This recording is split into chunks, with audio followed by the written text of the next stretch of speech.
Hello everyone and welcome back to my channel. আজকে ব্লগটাকে start করছি প্রায় 10:30 বাজে আর রান্নাঘর থেকে, কারণ 10:30 মানে ব্রেকফাস্ট বানানোর টাইম হয়ে গেছে। কিসের জন্য চলছে উপমা বানানো। আর আমাদের উঠতেও আজকে আর কি লেটটা ঘুম থেকে উঠতেও আজকে প্রচুর লেট হয়ে গেছে।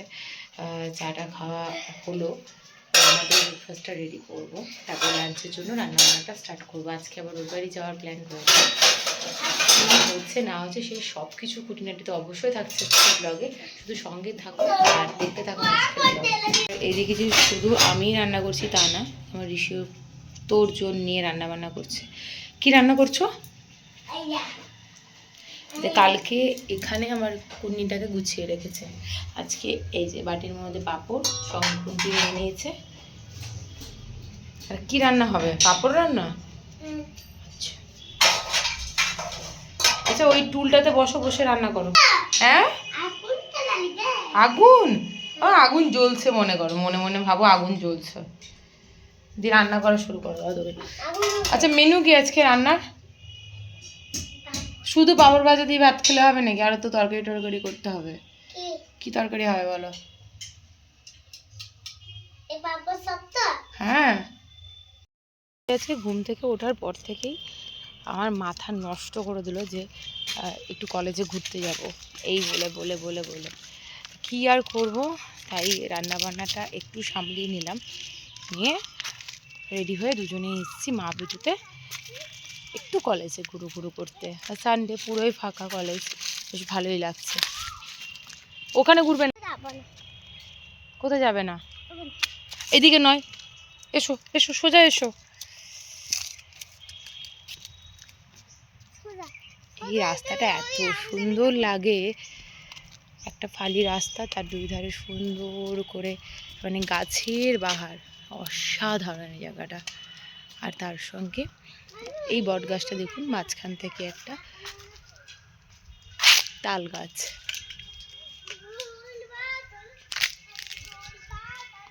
মস্তান চললো আমার।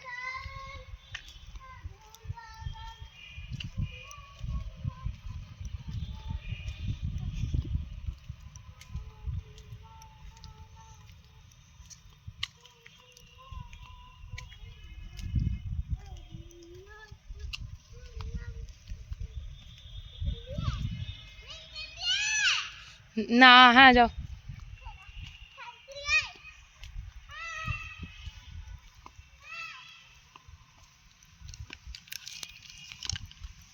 না একটু খেলো, দৌড়াও। কোথায় এসেছি? হ্যাঁ কলেজ, ফেলে দাও। আরেকবার দৌড়িয়ে আসো, আরেকবার দৌড়িয়ে আসো, যাও।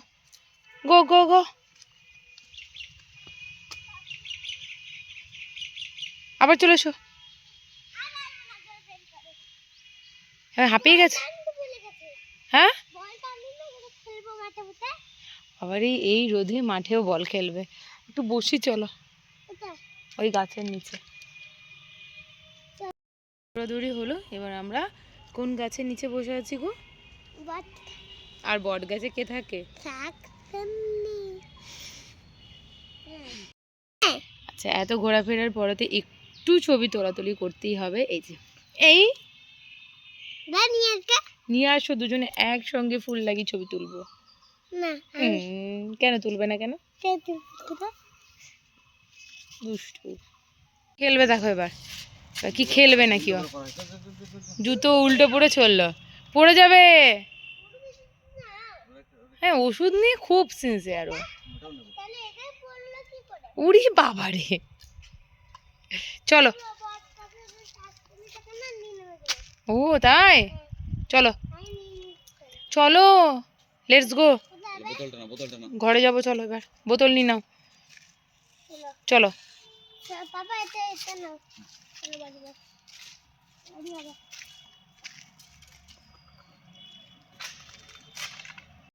আজকে তো সকাল সকালে আমাদের ওই বাড়ি যাওয়ার ফুল প্ল্যান ছিল, কিন্তু যেহেতু আমাদের একটা ফার্নিচার আসছে, তো তার জন্য একটু ওয়েট করে গেলাম যে ফার্নিচারটাকে রিসিভ করব, দেন লাঞ্চ করে বেরিয়ে যাব। আর প্রায় চলে এসেছে, দাদাই আর কি দোকান থেকে পাঠালো। তো দাদা ফোন করে দিয়েছে 5 বা 10 মিনিটসের মধ্যেই চলে আসবে। অনেক দিনের ইচ্ছে ছিল যে একটা ডাইনিং টেবিল এখানেই নেব। তো অর্ডারটাও বেশ অনেক কদিনই হলো দিয়েছিলাম দাদাকে, আপনাদের সঙ্গে শেয়ারও করেছিলাম যখন দাদার দোকানে গিয়েছিলাম। তো আজকে সেটা আসছে। তো ভাবলাম ওই জন্য যে রিসিভটা করেই তারপরে বাড়ি যাব, দেখি কেমন হলো।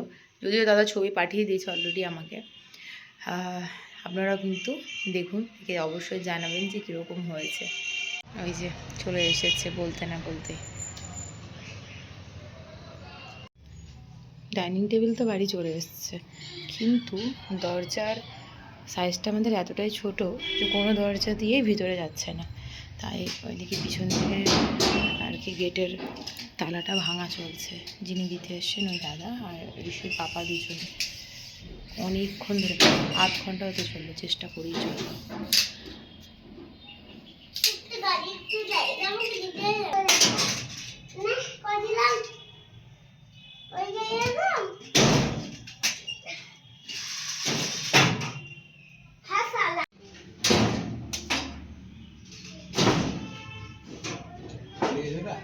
আলটিমেট ভাঙাটা হলো।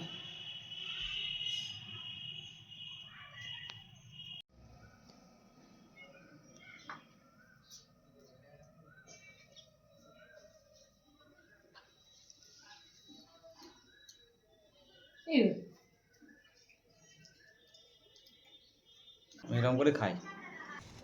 সকাল থেকে দুপুর হয়ে গেল, দুপুর থেকে বিকেল হয়ে গেল, এবার মনে হচ্ছে সন্ধেই হয়ে যাবে আমাদের বাড়ি বেরোতে বেরোতে। আমরা তো রেডি হয়ে গেছি।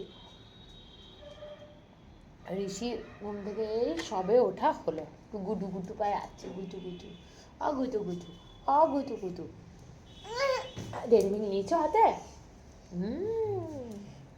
ডেরি মিল্ক নিয়েছো গো, ডেরি মিল্ক নিয়েছো। চলো বাড়ি চলো, চলো।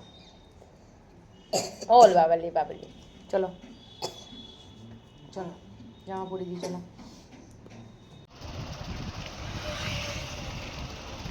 সুন্দর লাগছে, নিচ্ছি তো তাই।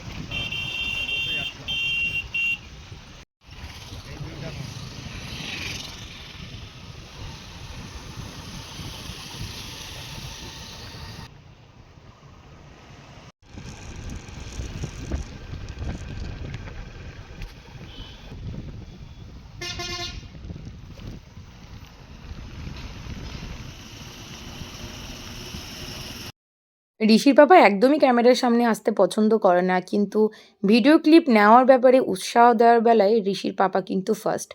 শুনতেই পেলেন আপনারা। আর এখন আমরা চললাম বাড়ি গিয়ে বুঝতেই পারছেন কতটা ব্যস্ত হয়ে উঠবে ঋষি আর আমি, তাই ব্লগটাকে এখানে এন্ড করছি।